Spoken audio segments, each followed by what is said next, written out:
News channel కు స్వాగతం. కాకినాడ జిల్లా SP Shri G Bindumadhav IPS గారి ఆదేశాలతో జగ్గంపేట మండలం మల్లిసాల గ్రామంలో గ్రామస్తులతో ముఖాముఖి.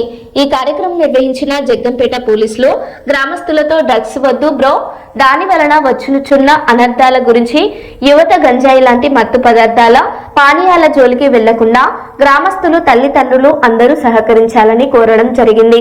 అత్యాశ నిర్లక్ష్యం వలన సైబర్ మోసాలకు గురికావడం జరుగుతుందని, ఎవరు వాటి జోలికి పోవద్దని, డిజిటల్ అరెస్ట్ అనేది లేనే లేదని తెలియజేయడం జరిగింది.